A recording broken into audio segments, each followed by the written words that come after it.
It's Chris, Liege Games. So, we're talking Star Wars Unlimited today. Are you new to Star Wars Unlimited? 5 of my best tips to help you if you're looking at this game going, Chris, what do I do? How do I get better? What should I be interested, looking for, trying to do to, well, be more competitive overall?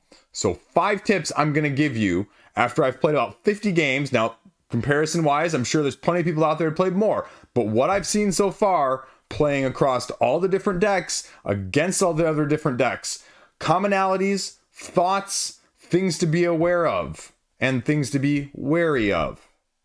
Let's go.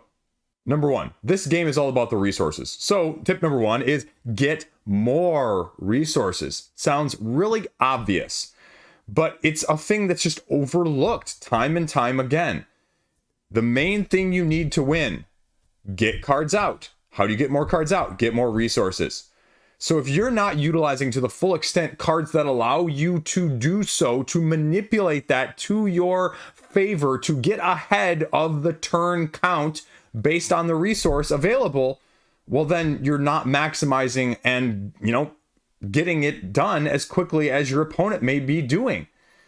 Cards like Super Laser Technician, cards like Resupply, they're ubiquitous across multiple decks for that reason.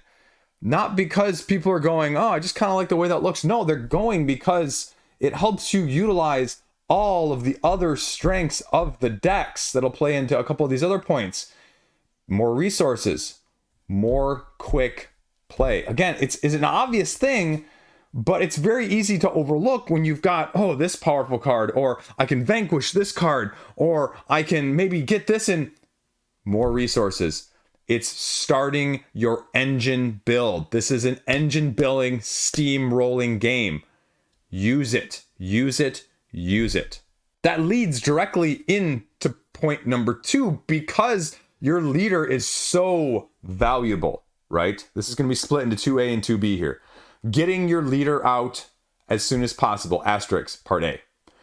And what I mean by that is your leader is just your leader for a reason. You've chosen them not only because of their action ability, but because when they come into the battlefield, they're also going to give you an advantage. So getting those resources out sooner gets your leader out sooner. Now, some of them are more head-to-head direct combat heavy, and then it becomes even more important, right? Because again, it's tipping the scales in your favor. Your Vaders, your Boba Fett's. Those are the characters that are really going to behoove you. Or even, like a Krennic, which is going to allow you to deal with the damage that may have been dealt to you already to heal you up, to keep you alive longer, to get your engine built further.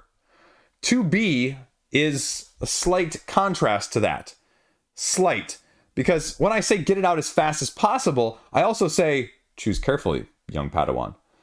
Because having it out when the opponent still has resource available to vanquish your leader card back to the nethers of the center part of the board, well, that sucks. And so you have to time it appropriately during your turn. That is not the first or second action you are taking unless it's desperation, or unless you have a key thing that you need to be set up immediately after. Because the second you put your leader out there, you are risking that. Because again, ubiquitously across so many decks are just, boom, you're gone.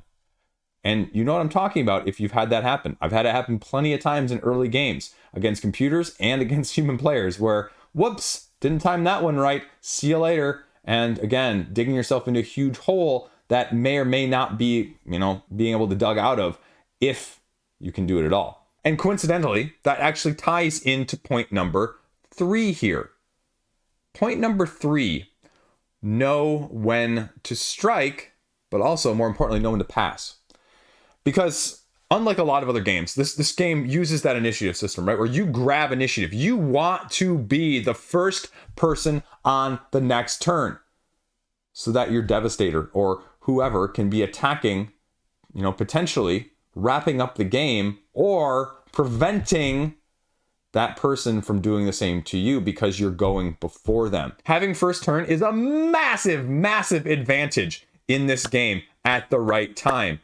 This is not a game where you are trying to necessarily, as with a lot of other games, utilize all those resources that are available to you. I have 3 or 4 resources left in my turn, and I just feel like I need to play this card to get it out there to, you know what? No, take advantage of grabbing the initiative, because sometimes less is more in this game. More is not more in most decks. I mean, if you're running Sabine Green, for example, yeah, you're gonna, but a lot of the other decks, getting the ability to then get the next phase started is going to advantage a lot more potentially going forward. A lot of decks are going to depend on the supremacy that comes with going first rather than the sheer volume.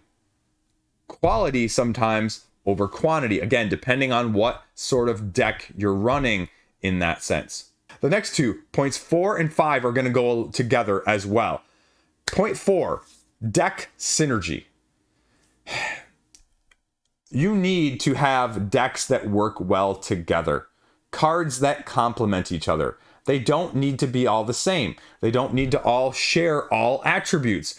But you've got to have groupings of synergy that you can get on a moment's notice. Spread yourself too thin, you're never going to get the combos and the cohesion. Too tightly grouped, well, you're going to miss out on significant elements that, although on surface value, doesn't look like Vader belongs in this deck, but Vader's getting in a lot of decks for a lot of different reasons. Because of the strength, but because of the slight combos that you can make that are adjacent or slightly offsuit that still are overall complementary in that sense. So don't overlook things based even purely on the sheer color of it. This is not necessarily your typical Magic the Gathering. Plenty of Pokemon decks in that competitive realm do very much the same thing. Competitive synergy outside of the energy used because of how you're able to cleverly manipulate and blur the borders between them. Thinking outside the box in a little bit of those ways is the reason why the meta, well, isn't always quite the meta. That's a whole nother video, though, as a whole, right? When everything's overpowered, nothing is overpowered. And we're starting to see that as things are evolving on the competitive side already. The last point here is, well, again, going right along with that, know your deck. Know your deck, right? And again, that sounds very obvious. That sounds very straightforward. But if you don't know your deck, it doesn't matter if you've net decked the top #1 deck in the world, or you've just randomly cobbled together things from draft night, right? If you don't know what's there, you're not going to be able to create the combos that you need to do. Now, again, this is a heavily tactically based game. So you're always going to be having to think on your feet and stay on your toes. But if you're not aware of what cards can go with other cards, if you're not aware of which time you should take the mulligan or which cards you should really be putting down as resources given the hand size and the cards that are there versus what's not there, again, the game is lost already potentially before it's won, comparatively. And consequently, the other flip side of that coin is you know what leader the other person is playing as. You may not know how they've customized their Boba deck or their Sabine deck or their Iden deck to counter whatever you may have, or whether it's a control or whether it's a pure aggro or whatever else, right? You may not get the fine tunes of that, but you know with those leader cards, potentially, there are going to be some overlying characteristics, especially right now with only one set with Spark of the Rebellion. Now, that will change, obviously, with Tyler of the Republic coming out at the end of the year and Shadows of the Galaxy coming out in a couple months. But right now, you're starting to see overwhelming similarities when you see a leader. So knowing that, you need to know what they're potentially going to be pulling out. Not again, everything, because you're going to have some twists, because my Sabine deck and my, Krennic control deck are going to be slightly different than yours based on my preferences. But you know some of what's coming, which again goes to the smart timing of the playing. If you can anticipate a little bit, but don't outgame yourself either. And that sort of leads me into the bonus point, right? The bonus point here at the end, point number 6. Don't play a deck that you think is good. Play a deck and a leader whose style suits you. I see this all the time in other games on the board game tabletop scene, right? Where you have asymmetric factions and all the play styles with something like a Root or a Mythic Mischief or pick your poison of whatever asymmetry there is with these games. And people play one and they go, well, that one is just broken. That one just doesn't work. Or that one's just overpowered. You know what? The vast majority of this is that's not actually the case. It's that that person has maximized that potential of that particular group, faction, asymmetry, power dynamic, whatever it may be, right? But you know what also? They enjoy it.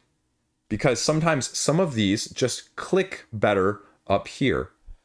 So it doesn't, again, matter necessarily as much what meta it is. If you really know and enjoy the mechanics, I have played several types of decks. I did not really like the Thrawn deck that I put together. You know, it wasn't really fun for me.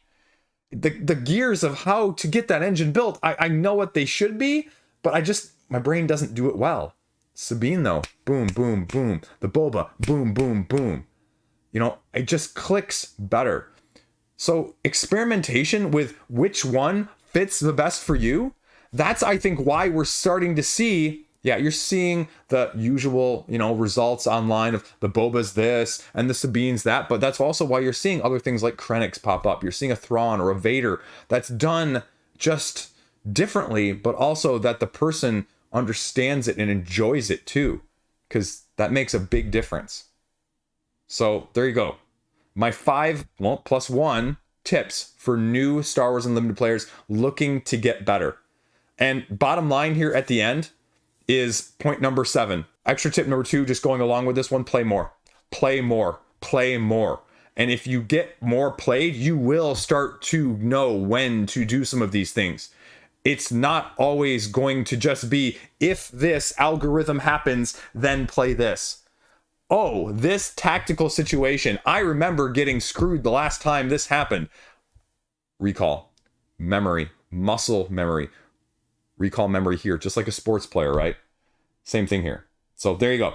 My 5 plus, well, I guess 2 tips for anyone looking new to Star Wars United or struggling to, well, do better or play better or have more fun. Because all of these things will help you in those aspects. Hopefully the last one, most importantly, right? Have fun. Because that's what it is. If you're not having fun, you're doing something wrong. Put that out there. Okay, there you go. Star Wars Unlimited. More where that came from. Thanks for watching. Stay classy. Sub if you want to see more. Doing this at least on a weekly basis with Star Wars Unlimited. I talk about plenty of other stuff on my board game channel as well, so check that out too. Have a great freaking day. Getting me more Sparks of Rebellion right now, but can't wait for those boxes of Shadows of the Galaxy, right? Itchy trigger finger. Let's go.